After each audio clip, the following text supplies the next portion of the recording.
So the Queen took the decision to put all the male members of the family in suits instead of military regalia and uniform. She just decided, like, just put them all in suits. And hopefully Harry won't be wearing that grey suit that he wore in the Oprah interview and also arrived in London for this funeral in, because I don't want to see it. I don't know. Hello everybody, welcome back to my channel, Leilani of Barbados. I have been getting the best comments. I'm really going to respond to some comments, but I just wanted to have a little chit chat with you before the procession tomorrow. And since we know some of the arrangements that are going to happen, I'll keep it quite short. Originally, this would have been a big funeral, although it was always going to be a ceremonial funeral, not a state funeral, which is a little bit of difference. But Princess Diana did have a ceremonial funeral, and so did the Queen Mother.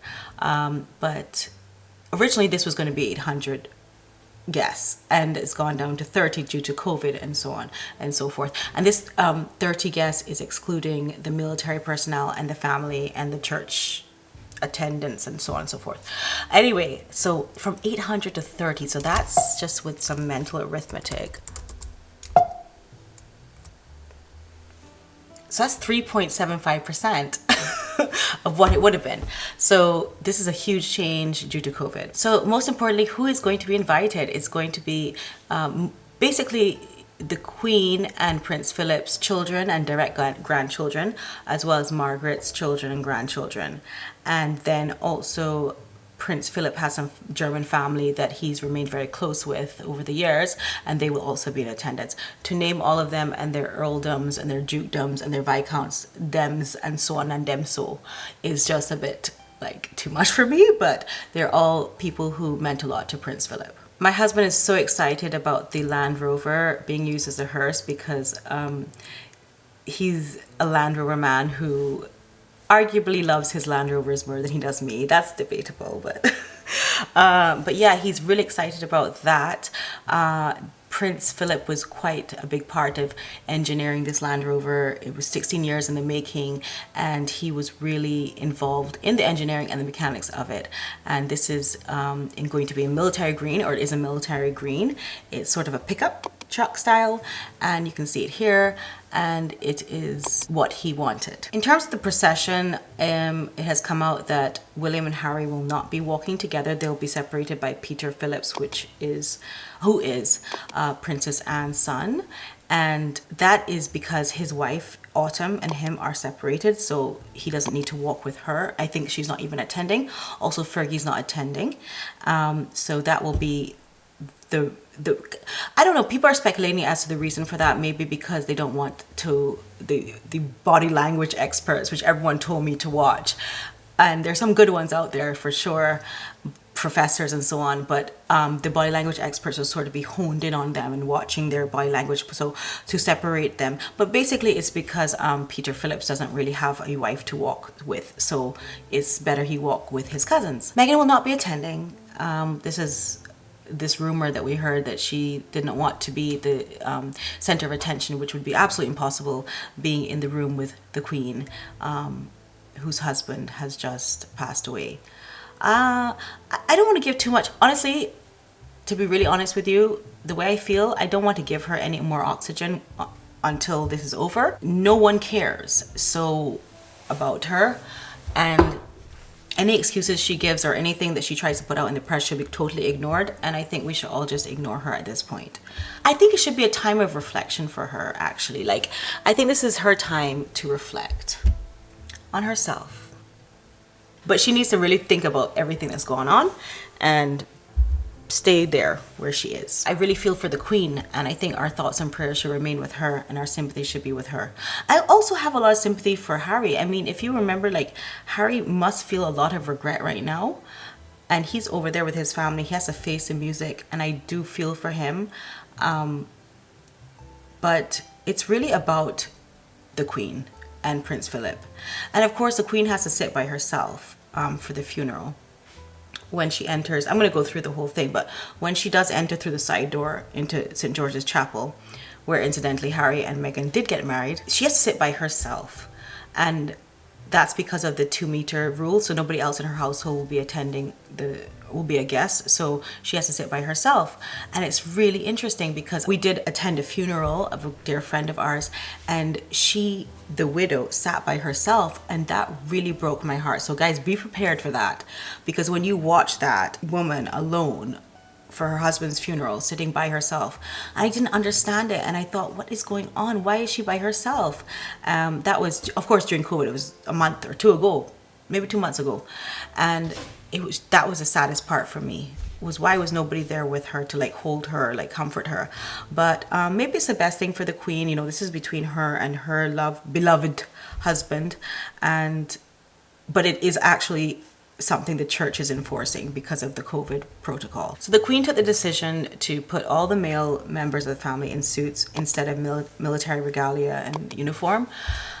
She just decided, like, just put them all in suits. And hopefully Harry won't be wearing that grey suit that he wore in the Oprah interview and also arrived in London for this funeral in, because I don't want to see it. I don't know why. I just don't want to see that suit, like that grey suit. Can you believe he wore that when he came to London? It's one suit him have, as they say.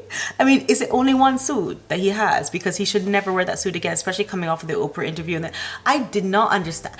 It's like nobody's advising them, or if anybody is advising them, they're probably not taking the advice. I'm not sure which one it is. So I'm sure they'll be in black suits, all of them. Okay, so let's run through the program for the funeral. The Duke will be interred in the Royal Vault under choir. I had difficulty finding out about this, so any of my subs that know what that is, please tell me. But I found out that it was like a lot of paper wrapping the coffin, or it could be in the form of flowers as well. But he'll be interred in the Royal Vault. The coffin will be carried up the west steps through the nave to a platform in the choir. So this is choir, Q-U-I-R-E, okay? But I'm still trying to figure out exactly what it is. But the choir, in the choir, 30 guests will have to social distance.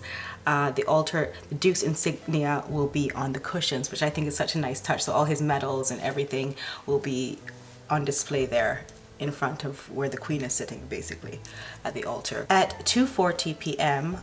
British Standard Time, the coffin leaves the castle building and is placed onto the Land Rover. The procession starts and leaves the quadrangle, which I'm showing you here, actually, and the route is lined by armed forces personnel all the way to St. George's Chapel. So at 2:45 p.m. the Grenadier Band Guards will lead a procession that will move from the quadrangle to the chapel hill down to the Horseshoe Cloister, which you can see here. And the band is followed by the Major General's party, military chiefs of staff. The Land Rover follows, flanked by pallbearers from the Royal Marines. So I think a lot of people were getting confused whether the family would be pallbearers, but it's the actual Royal Marines that will be pallbearers. The route is lined by personnel from the Royal Navy, the Royal Marines, the Highlanders, the 4th Battalion Royal Regiment of Scotland, and by the Royal Air Force. So all the military personnel is there to pay their respects and do their part in this. At 2:53, the Land Rover will arrive at the west steps of the St. George's Chapel and met by the Guard of Honor with a band from the Rifles Regiment who will play the national anthem, which we will all sing along to. And hopefully Meghan will have learned the national anthem by then so she can sing along too. But neither here nor there. She's not there. We don't care. We don't care. Anyway, but I just wanted to say that we all know the national anthem. So we'll be singing along. So at 3 o'clock, which I said in my last video is when the actual funeral starts, we will first have a minute of silence nationwide in memory of the Duke, Prince Philip. Then we know, as I said before, that his medals will be placed at the altar, all his different medals. The period of mourning will end tomorrow, which is the day of the funeral. And so at that point, I will be putting a video out tomorrow as well.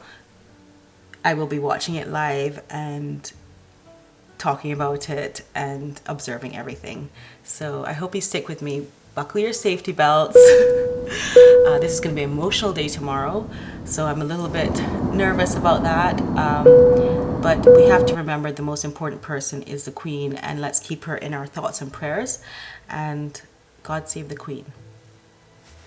See you tomorrow. As always, please like, comment, and subscribe. I know this is a sad time, but I'm here for you, and I hope you're here for me too. So please don't forget to press the bell notification button so you can see when my video comes up tomorrow as well. Stick with me. Thank you.